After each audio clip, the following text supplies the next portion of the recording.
Hey guys, तो कैसे हैं आप लोग। नमस्कार, मैं निशांत कुमार साहब सभी मैथ्स पाठकों का स्वागत करता हूं। तो आइए आज की कहानी को हम लोग सीखने और समझने जा रहे हैं। कहा यह गया है कि कोई धनराशि 3 वर्ष में 2300 हो जाती है, ओके, और 5 वर्षों में 2500 हो जाती है। मूलधन ज्ञात करें और ब्याज की दर भी ज्ञात करें। देखो बहुत इजी है। कोई धनराशि 3 साल में 300 हो गया। हमने माना कि प्रिंसिपल P है और 1 साल का SI I है। तो देखो P प्लस 3I को मैं 2300 कह सकता हूं कि नहीं कह सकता हूं, सोच के बताओ। बिल्कुल। अरे क्यों नहीं कहेंगे यार। हमने कहा कि कोई धनराशि 3 साल में 2300 होने का मतलब कि अगर प्रिंसिपल P है और 1 साल का इंटरेस्ट I है तो 3 साल में इंटरेस्ट 3I मिलेगा। तो P प्लस 3I 2300 हो गया। कोई पैसा 2300 हो गया, यानी क्या लगाया था ये पता नहीं, लेकिन इंटरेस्ट जुड़ने के बाद पैसा 2300 होता है 3 साल में। तो 1 साल का इंटरेस्ट अगर आए तो 3 साल का इंटरेस्ट 3I होगा, यानी P प्लस 3I 2300।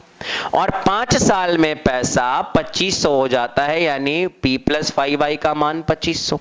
अब आपसे प्रिंसिपल और इंटरेस्ट निकालने पूछा, बहुत इजी से निकालेंगे। देखो दोनों को घटाइए, लेकिन बड़े में से छोटे को 2500 में से 2300 को घटाइए, 200 आएगा। P में से P गया खत्म, 5I में से 3I गया यानी कि 2I। तो 2I का मान 200 है तो I का मान 100 आया। एक बात और भी समझना, I का मान 100 आने का मतलब हमें प्रति वर्ष 100 रुपए का इंटरेस्ट मिल रहा है, यानी हमारा पर ईयर का जो SI है वो 100 रुपया। अब आइए प्रिंसिपल का मान निकालते हैं। अगर I का मान 100 आया है तो 3I हमारा 300 होगा कि नहीं होगा। P प्लस 3I यानी P प्लस 300 का मान 2300 है, यानी प्रिंसिपल हमारा ना तो 2000 से कम और ना ही 2000 से ज्यादा। एग्जैक्ट हमारे सवाल का उत्तर 2000 हुआ। तो देखो यहां तो केवल आपको प्रिंसिपल मिला, लेकिन आपको यहां रेट ऑफ इंटरेस्ट भी निकालना है। कैसे निकाला हमने यार, प्रिंसिपल को P माना, 1 साल का इंटरेस्ट I तो 3 साल का इंटरेस्ट 3I होगा। तो P प्लस 3I का मान 2300 और 5 साल का इंटरेस्ट तो 5I, यानी P प्लस 5I का मान 2500। दोनों को घटाया, 2I 200, I का मान 100, 3I 300, 300 तो भैया 300 नहीं 300, तो P का मान 2000। अब आपसे पूछा रेट ऑफ इंटरेस्ट। देखो प्रिंसिपल तो 2000 है, देखो प्रति वर्ष आप 100 रुपया इंटरेस्ट दे रहे हो, तो 100 रुपया पर वर्ष आप दे रहे हो 2000 में। तो देखो आपको रेट ऑफ इंटरेस्ट हमेशा परसेंट में बताना होता है, इस चीज को ध्यान में रखिएगा कि रेट ऑफ इंटरेस्ट हमेशा परसेंट में बताना होता है। मेरे भाई इस चीज को ध्यान में रखना है आपको कि भाई रेट ऑफ इंटरेस्ट परसेंटेज में बताना है। तो हर एक साल तुम इंटरेस्ट कितना दे रहे हो, 100, कितने में, 2000 में। तो देखो पर ईयर परसेंट में दिए गए इंटरेस्ट को रेट ऑफ इंटरेस्ट कहते हैं। तो हर एक साल, देखो कुछ बच्चे सोचेंगे कि 300 बटा 2000 गुना 100 करे, गलत हो जाएगा। ये 300 1 साल का इंटरेस्ट है, 3 साल का, 3 साल का, और रेट ऑफ इंटरेस्ट हर एक साल का आपको चाहिए। तो आप क्या करोगे, आप कहोगे हर एक साल आप इंटरेस्ट दे रहे हो 100, कितने में, 2000 में। तो रेट ऑफ इंटरेस्ट होगा 100 बटा 2000 गुना 100। आप इसको 00 से 00 ये सब काट दोगे तो रेट ऑफ इंटरेस्ट 5% आएगा। तो सवाल का उत्तर प्रिंसिपल 2000 और रेट ऑफ इंटरेस्ट 5%, और आपके यही सवाल का उत्तर होने वाला है, ना तो इससे ज्यादा और ना ही इससे कम। आइए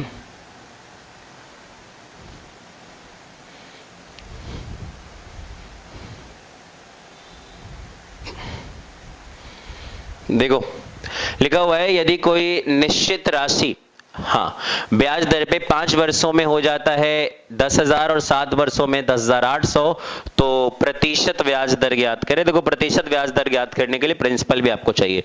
वीडियो को पॉज करके आप जल्दी करके दिखाइए, देखते कौन कर पाता है। देखो प्रिंसिपल प्लस 5I आप करोगे तो वो 10,000 हो जाएगा, ओके, और प्रिंसिपल प्लस आप 7I करोगे तो वो हो जाएगा 10,800, हाँ या ना। जब आप घटाओगे तो 2I का मान आपके पास आ जाएगा 800। अगर 2I 800 आया तो I का मान आ जाएगा 400। अगर I 400 आया तो 5I का मान आ जाएगा 2000, और 5I का मान अगर 2000 आएगा तो प्रिंसिपल का मान आ जाएगा 8000। खत्म कहानी। देखो P प्लस 5I हमारा 10,000 है मेरे भाई, P प्लस 5I हमारा 10,000 है। कितना खूबसूरत सा बात है कि P प्लस 5I हमारा 10,000 है। अब अगर मैं यहां पे घटाऊं तो 2I का मान मुझे 800 मिल रहा है, तो I का मान मुझे 400 मिलेगा। और अगर I मुझे 400 मिलता है तो आप खुद सोच के बताइए कि I का मान 400 है तो 5I हमारा हो जाएगा 2000।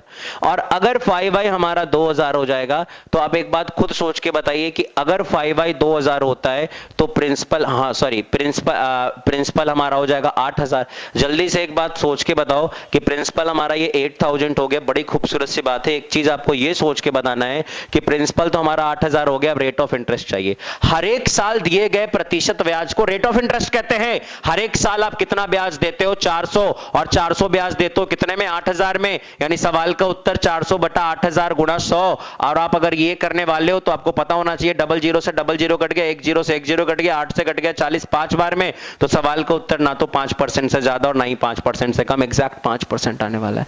चलिए आइए अगले सवाल पे।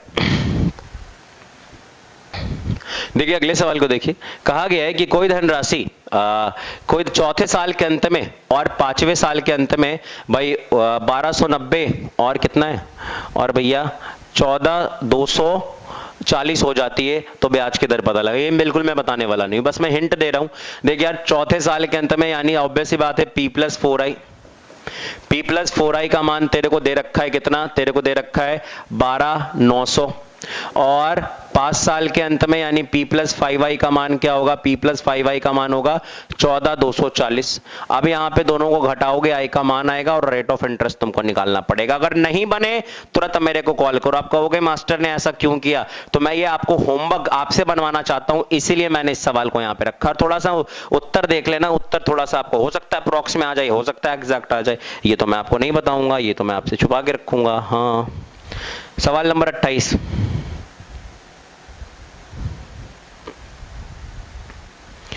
कोई धनराशि 3 सालों में 1600 एवं 5 वर्षों में 1700 हो जाती है।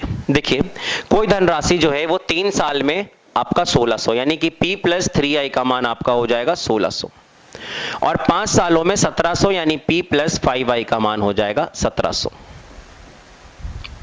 बहुत सही। अगर आप यहां से 2i का मान निकालेंगे तो 2i का मान यहां पे एग्जैक्ट 100 आएगा, क्योंकि घटाओगे तो 2i 100, और i का मान निकालेंगे तो 50, और 3i का मान निकालेंगे तो 150, और प्रिंसिपल का अगर मान निकालेंगे तो 1450 आने वाला है। खत्म कहानी। प्रिंसिपल 1450, इंटरेस्ट हर एक साल का 50 हो जाएगा। कहानी कुछ इस प्रकार की है। तो इसके दोगुने ब्याज दर पे 4 वर्षों में कितना धन ज्ञात होगा? देखो अगर इसके दोगुने ब्याज दर पे आपको, इसके दोगुने, क्या बोला मैंने? इसके दोगुने ब्याज दर पे कितना धन हमें प्राप्त होगा, अगर आपको ये निकालना है तो एक बात को समझिए। अगर आप ब्याज का दर दोगुना करेंगे तो ब्याज भी दोगुना हो जाएगा। अगर आप प्रिंसिपल को सेम रखते, फिलहाल के लिए एक सा बात समझिए। देखो यार 3 साल के अंत में 1600, 5 साल के अंत में 1700 हो जाता है, तो एक बात आपको पता है कि 2i का मान 100 और i का मान एग्जैक्ट आपका 50 आने वाला है। अगला स्टेप हमारा कहा गया कि अगर मैं ब्याज के दर को दोगुना कर दूं तो जल्दी से बताइए कितना धन हमें प्राप्त होगा। तो बहुत इजी से मैं आपको बताऊंगा। देखो क्या करेंगे, अगर मैं ब्याज के दर को दोगुना कर दूंगा, देखिए मान लिया जाए 1000 रुपया है, 1000 रुपए में अगर 3% मैं निकालूंगा तो वो ऑब्वियस सी बात है 30 रुपए आएगा। लेकिन अगर मैं 6% निकालूंगा तो वो 60 रुपए आएगा। अगर मैं 12% निकालूंगा तो ऑब्वियस सी बात है 120 रुपए आएगा। आप देख रहे हो कि ब्याज के दर को अगर मैं दोगुना कर रहा हूं तो बिल्कुल हमारा ब्याज 30 से 60 दोगुना हो गया। अगर मैं ब्याज के दर को 4 गुना कर दूं, देखो तो हमारा ब्याज भी 4 गुना हो गया। अगर आप ब्याज के दर को दोगुना करोगे ना, खोपचे में साइड में लिख लो कि अगर आप ब्याज के दर को दोगुना करोगे ना तो आपका ब्याज भी दोगुना हो जाएगा।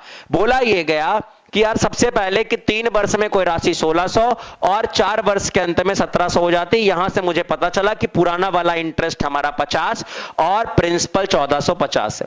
तो कहा गया इससे दुगने ब्याज दर पे 4 वर्षों में कितना धन हो जाएगा।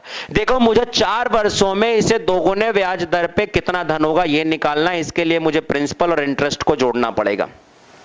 सबसे पहला स्टेप मेरा कि प्रिंसिपल तो मेरा 1450 से चेंज करने वाला है नहीं, लेकिन अगर मैं दोगुने ब्याज दर पे कैलकुलेशन करूंगा तो पहले का ब्याज दर अगर हमारा 100 है तो अब हमारा ब्याज दर कितना होना चाहिए, 50 है तो अब का हमारा ब्याज दर 100 होना चाहिए। और 1 साल में ब्याज दर हमारा 100 होगा, 1 साल का ब्याज हमारा 100 होगा तो 4 साल में ब्याज हमारा 400 होगा और 4 साल के बाद आपका पैसा हो जाएगा 1850। मेरे भाई थोड़ा गौर से सुनिएगा, 1450 रुपए आपका इंटरेस्ट था और हर एक साल आपको हर एक साल आप 50 रुपए इंटरेस्ट दे रहे थे। अब एक साल में पहले 50 रुपए इंटरेस्ट दे रहे थे, लेकिन जैसे ही आप रेट ऑफ इंटरेस्ट को इंक्रीज करोगे वैसे रेट आपका इंटरेस्ट आपका 50 से 100 हो जाएगा। रेट ऑफ इंटरेस्ट को डबल करोगे, इंटरेस्ट भी डबल हो जाएगा, यानी इंटरेस्ट आपका 50 से क्या हो जाएगा, 100 हो जाएगा। आप जल्दी से ये सोच के बताओ, अगर इंटरेस्ट 50 से 100 हो जाएगा, यानी आप साफ साफ कहोगे कि 1450 तो हमारा इंटरेस्ट प्रिंसिपल है, तो हर एक साल अब नया वाला इंटरेस्ट हमारा 100 है, तो 4 साल में इंटरेस्ट 400 और